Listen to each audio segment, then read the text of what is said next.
It's a nice sunny day here at the farm, as you can see, and I just wanted to remind you that I'm not sponsored by anybody. And what I want to say is I'm not sponsored today by Anchor Seal 2. I wanted to show you this because this is what I'm going to be using for the next hour or two. And what I do is I painted on the end of these large logs. They were cut less than a week ago. These are actually from my backyard up my house, large oak logs. These things are pretty large. There's a yardstick.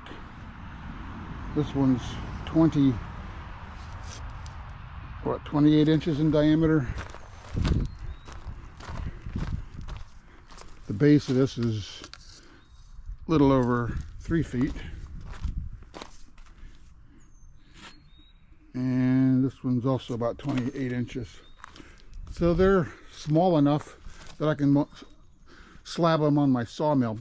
What I do with this Anchor Seal before I start working is to tell you that you paint it on the end of rather freshly cut logs and lumber, and it minimizes the checks and cracking.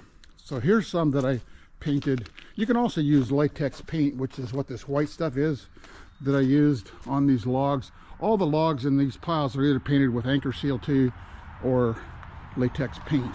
And this stuff here is the end cracking or checking. So even with, you know, this stuff on here, it's going to crack a bit into the log, you know, maybe an inch or 2, 3. But once it's slabbed, the rest of it will be good. And I do have a lot to do today. The tree service delivered a lot of the tree logs to my property, as well as the chipped branches. So here's some more of it. You can see over here I got a lot to do. So a beautiful day, getting late February. So we'll set up and show you how we do this. We paint it on with a brush, and we'll do that in just a minute. We're going to get started here. We got, what I do is pour it out of the 5-gallon bucket into a 1-gallon bucket. This is about half full. I just paint it on with a paintbrush. I'm about ready to take my coat off. It's about 50 degrees going up to 66 today, so actually a pretty nice day. So ready for winter to be over. So here again, we just dip it in and kind of paint it like it's paint, and hopefully I don't waste too much of it.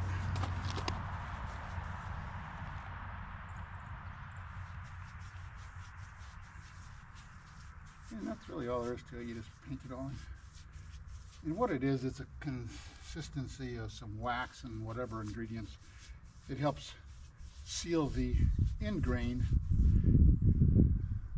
On the log is the end grain. And the way nature works is the cellular structure of the wood is such that it's going to dry out quickly on the end grain, unless you can seal it up and slow that process down. And that's what the purpose of this is, to slow the drying out of the end grain so it doesn't crack as quickly, or hopefully at all.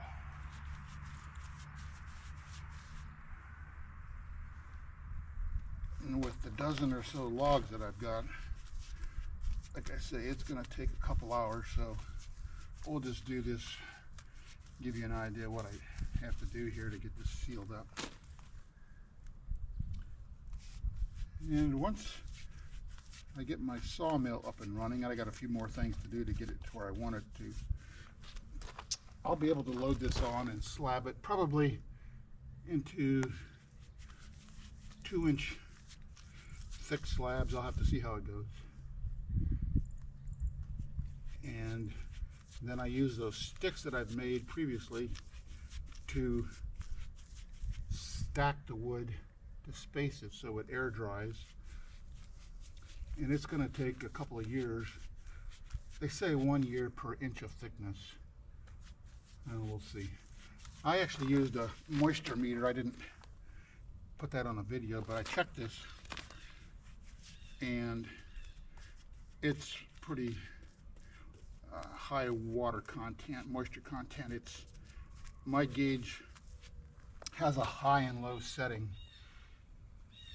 I set it for the high moisture, and it maxed out at 35% is the highest reading, but it's probably even higher than that. So this thing is 30% water, and it needs to be, 10 to 12%. So it's got a lot of drawing to go. That's why it takes years, literally, even when it's slabbed, before it's ready to use for making woodworking projects. Now, some people a lot of people like to use kiln-dried lumber. I don't have a kiln. I've got a lot of black walnut that I've already air-dried, and it's down below 10%. So it's air-dried for several years, and I'm ready to make some cutting boards and other projects out of it. And you'll see some more of that coming up in the not too distant future, the making, and hopefully have a few of them ready to put on my website for people to take a look at.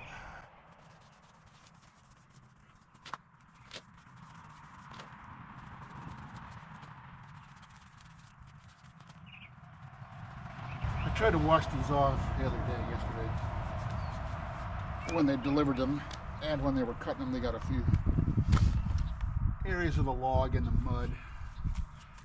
That's not the end of the world. I'd rather get it off, so I tried washing them. I got most of it off.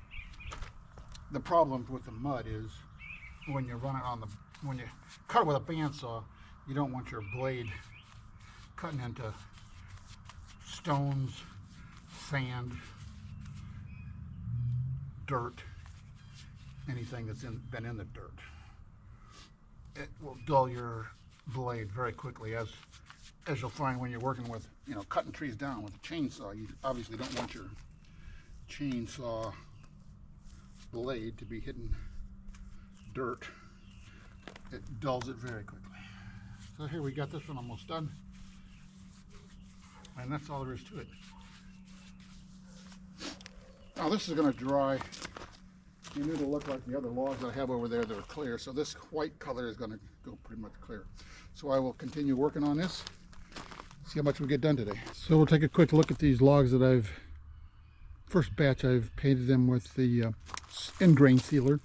I did not do the stump. You can see, I think I may have pointed it out before, there's a crack across here. It's on both ends of the stump. In fact, that's the reason that the tree was taken down. It was near the end of its life, branches overhanging the house or getting close to it. Did not want the tree splitting in half and falling on the house, obviously. Anyway, so you can see I've got this end grain sealer on the logs, both sides. Did not do the stump, as I said, because it's going to do what it's going to do. There's another product that some people want to buy, and it's called Pentacryl. And again, I'm not sponsored by them, but it's a rather pricey product, and you have to do the whole stump, both sides, and get it completely soaked, and it's not an easy process. I've tried it on some other stumps. We'll see how it works out in time. This one's like a foot, maybe 13-14 inches in height, and it should make some nice projects.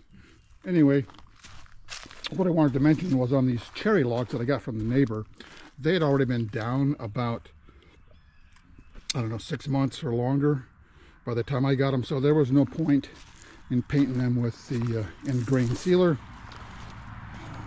Well, time will tell how well they do in terms of cracking and whatnot once I slab them later this year. And we're ready to go work on the other logs over here. Do that next.